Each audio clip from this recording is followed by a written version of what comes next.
Hi, I'm Shubhadeep. Hold on a second. He'll let you know.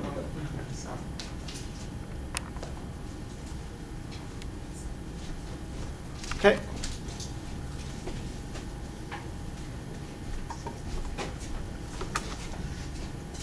Hi everyone, I'm Shubhadeep. You can call me Shub, it's easy to pronounce.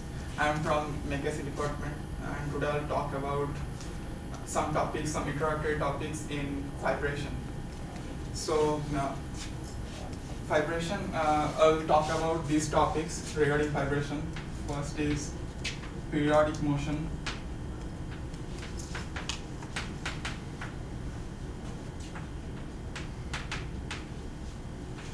Second thing is simple harmonic oscillation, and third thing is equation of motion involving spring mass system.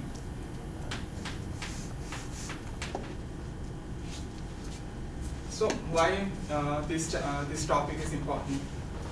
In nature, it's very interesting to see that every kind of motion involves some kind of periodic actions.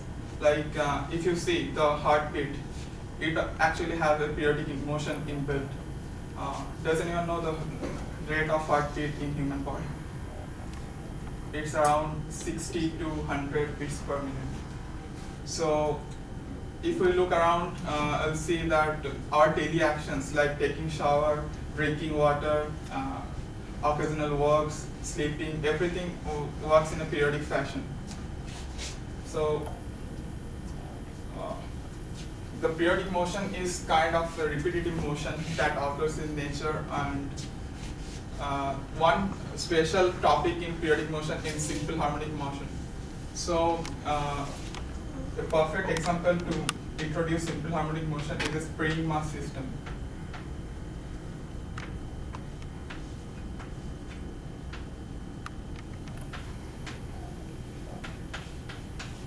So also have used like elastic bands. So when you stretch it, you will feel a force that will try to bring it to its initial situation. So spring is that kind of system, like a coiled linear structure.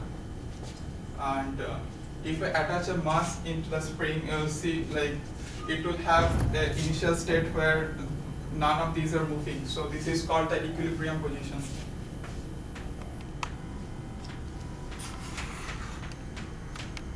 But if you slightly displace this mass about its equilibrium position, it will start oscillating. It will try to move back and forth like this.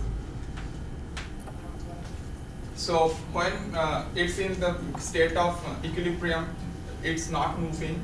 When you move it, drop it a little bit, there is a restoring force that's occurring in this spring, and it will try to come back in the equilibrium position. But when it tries to come back to its equilibrium position, it has some velocity in it.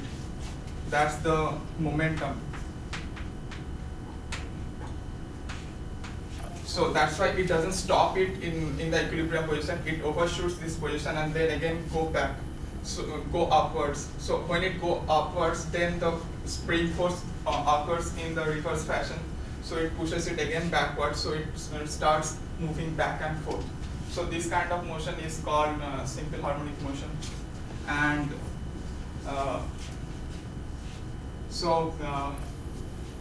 simple harmonic motion is if you study the machinery and parts, you will observe it everywhere, this kind of motion. So in this case, in case of simple harmonic motion, the force that is applied in this mass is proportional to the displacement of this mass from the mean position, from this equilibrium position. As it appears far from this equilibrium position, the force will get higher. So force is k times the displacement, that is x. So from Newton's law, which states that force is mass times acceleration, we can actually formulate a differential equation that will define the motion of this mass. So force is kx equal to mass times d2x by dt2, with a negative sign here because if the displacement is positive, that is downwards, the force is acting outwards, that is in the negative direction. So we can form a differential equation of this person.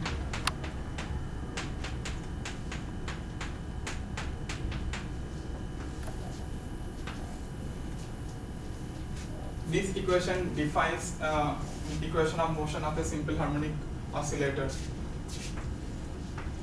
And the solution to this differential equation is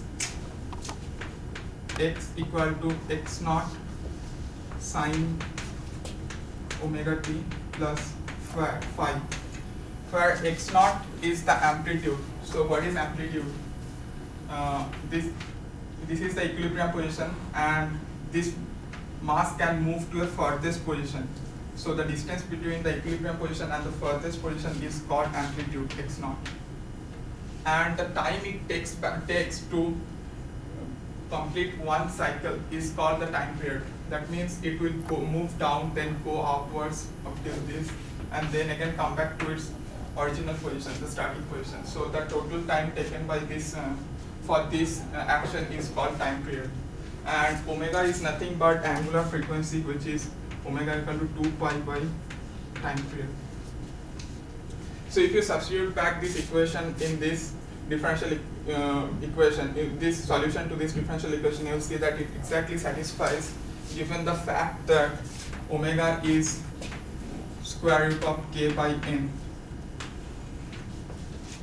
So what does it tell us? It tells us that the only thing, frequency, angular frequency in this solution depends on the property of this spring and the mass of the ball. That is, property of the spring is k, that is called the stiffness, and the mass of this ball is m.